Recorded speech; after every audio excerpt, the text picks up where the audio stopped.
Hi, welcome to Your Great Journey. Each week, we offer you brief tips, techniques, and insights to help you move in positive directions and master big change. For more information, please visit yourgreatjourney.com. Your Great Journey is brought to you by audiobook publisher Wetware Media.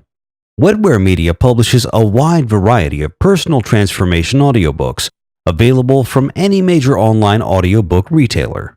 For more information, please visit wetwaremedia.com. That's wetwaremedia.com. Today we're sharing an excerpt from the audiobook The Sacred Hub, Living in the Shimmering Light of Your True Self by Robert Rabbin. This audiobook is an inspiring collection of essays on meditation, self-inquiry, awareness, freedom, and more. It's an uplifting guide through the process of questioning, reframing, and deepening awareness that will help you discover your own infinite nature, one of enduring happiness and peace. In this episode, Robert Rabbin explores the question of addiction. He begins by breaking down the components of addiction and addresses our burning desire to break them. He asks us to look more closely.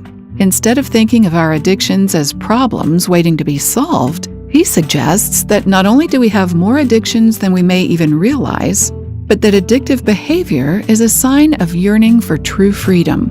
Addictions. Practically speaking, an addiction is something we can't do without, something we are enslaved by. An addiction is an habitual practice, the cessation of which causes severe trauma. Addictive behavior means to serve at all times and at all costs that to which we are addicted. We are not able to live without our addiction. Addiction is to be terminally dependent. One day, something within us awakens to the condition of our enslavement and wants freedom. Wanting freedom, we seek out and enter an appropriate recovery process. In this recovery process, we begin to discover the particular causal roots of addiction. How we want to medicate or escape tedium, self-loathing, existential isolation, and loneliness. The object of our addictive behavior is like a rapturous distraction and avoidance of our present experience. Something in our present experience is compelling us to find solace, repeatedly and with great vehemence, elsewhere. We find something to get us elsewhere, and that becomes the object of our addiction. What is it we can't face? The intensity of emotions? The depth of fear? The tremendous ache of loneliness or despair? The realization of impermanence? The intuition that we are not what we've been told we are? That we're not just a physical body and mind, but that we are the self that shoots out like a geyser of light to unimaginable realms? There are many kinds of addiction and many causes.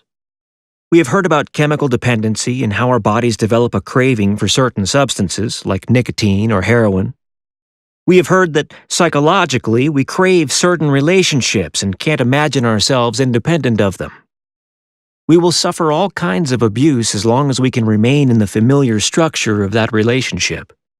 It is the familiarity that provides the support. In this familiarity is the known, and we are shielded from seeing exactly the condition we are trying to escape. In a sense, the consummation with the object of our addiction helps us avoid a confrontation with the insufficiency of our experience. It is not really the object of our addiction that is the problem. It is the quality of our experience about ourselves and our inability to face this that is the problem. The object of our addiction becomes the solution to a problem of self. What is the problem of self that requires solution? Whether the solution be medicated suppression or escapist transcendence. Don't answer immediately. Don't rely on what you have read or heard to fashion a quick and ready answer. Take a few minutes to look directly at your own condition and what you want to medicate or escape. Addiction is not just wanting, it is craving. Why do we crave something, and what happens when we fulfill this craving? Having fulfilled our craving, is our craving over? The question of addiction takes us right into the heart of freedom. Can we ever be free if we must have something? How does this condition come about in the first place? Why do we crave? Why must we have something? Do we crave something to stabilize us, to comfort us, to provide security and relief because we feel we are spinning wildly out of control without direction or purpose? In the moment we awake from sleep, before anything has stirred, what do we crave? There is no craving. There is silence and peace. Before thought, there is peace. There is simple awareness, a breeze of pure awareness. This awareness attaches itself to thought. Thought itself is anxious and fragmented. Pulling away from the pure breeze of awareness, we become enslaved by the anxious undertone of all thought. This anxiety creates a sense of existential emptiness, and then we try to fill that impossible cavern. We think of dependency in terms of substances or relationships, but let's look deeper.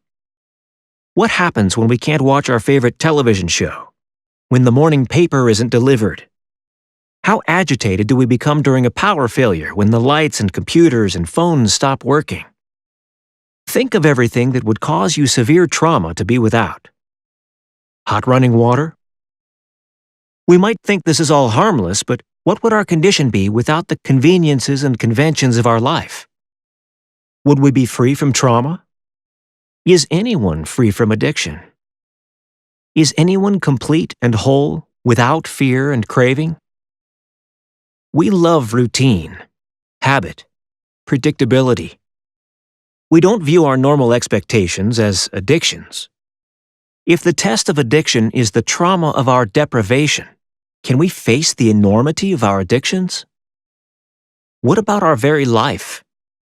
When we contemplate our death, do we do so serenely with understanding and openness? If one is sincerely trying to live freely, creatively, we must wonder about all of this and try to find out if we can live without the trauma of deprivation stalking us from the shadow of our craving. Is our dependency on entertainment any less harrowing than the dispirited figure lurking in the crack house? Our whole life is an addiction. We are propped up in 100 ways that we don't notice. We might think that these things are a natural part of living, that we are entitled to them, that they sustain life in a reasonable way. Is this true? We are also addicted to our view of reality. We are addicted to our religious beliefs, without which we would be lost. Our identities and roles and beliefs are all addictions, aren't they? Can we give everything up and be free? Are we not addicted to having our own way, to imposing our will on events? If we look at addiction in this larger view, not just our dependency on drugs and alcohol, who is not an addict? Is a politician not addicted to power? Is an evangelist not addicted to rhetoric? Is a scientist not addicted to proof? Is a business person not addicted to profit? When are we not leaning on something? It is a shock to see our own addictions. If everything we depend on were taken away, who would we be? Are we not addicted to our own self-centeredness? Are we not dependent on the events of our lives to give us a sense of coherence and meaning? Don't we look to our accomplishments for a sense of pride? Can we live without this? Let's be honest and look precisely at the whole issue of addiction, the whole process by which we depend on something to keep us intact. What does this realization of our addictive nature tell us about ourselves and the patterns of our behavior? An addict will do anything to preserve access to that which he is addicted to. Will we? How much hostility, violence, and greed do we rationalize in the name of our unexamined addictions?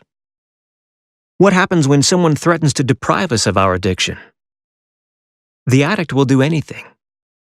Isn't so much of our compulsive, chaotic existence manufactured by our addictions? Sitting silently, without movement in mind, can we see the first impulse of craving? Does this urge come first, or does something else come first? Find out. It takes courage and honesty to see our whole predicament. Otherwise, we will be enslaved without knowing it. We fight so hard for freedom from external oppression, should we not want to equally be free from internal oppression, from the slavery of compulsion and craving? If we can see and know that moment when craving is absent, we will understand addiction and what to do about it. Has one ever sat in the forest at night, unafraid, bathed in moonlight, listening to the earth's breathing and the leaves dancing over the hard earth?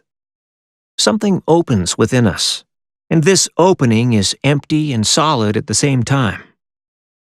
Profound stillness of mind, a quivering in the heart of what is wordlessly present.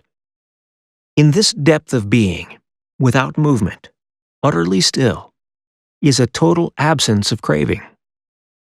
Returning to silence, to our source, reveals our wholeness, and we see that all addiction comes from a forgetfulness of this. Awakening to ourself is freedom. In this freedom, we are not terrified of the unknown. We embrace it. We are not partial. We are whole. We remain before thought, open and free. If one wants to become free from an addiction, one must understand all addiction. To see what addiction is, we must see how much of our sense of self is determined by what we crave. Have we ever experienced a moment of true freedom? Have we ever experienced complete independence from substance, from compulsive relating, from becoming? Are we not addicted to thinking, to projecting our fears and anxieties into the future?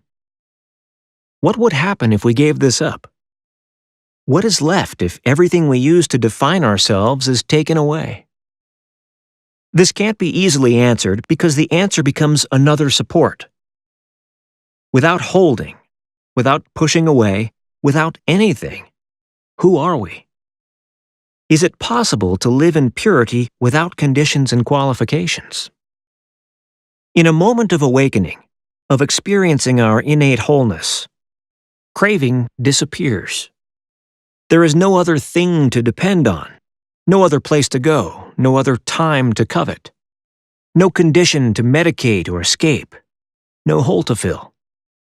In this awakening to wholeness is simplicity, the joy of everyday life, the acceptance of everyday thoughts and feelings.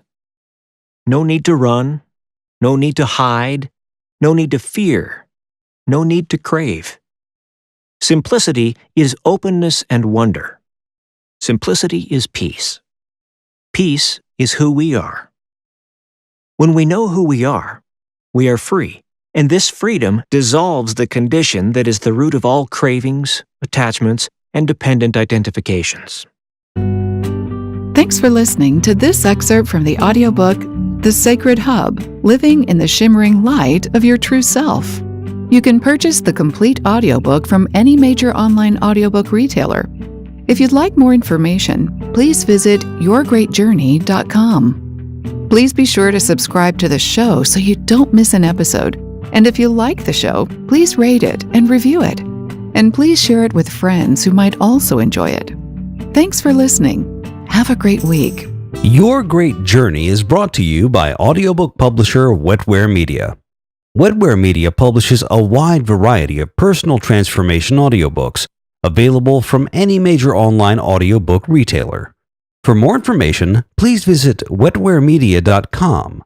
That's WETWAREMEDIA.com.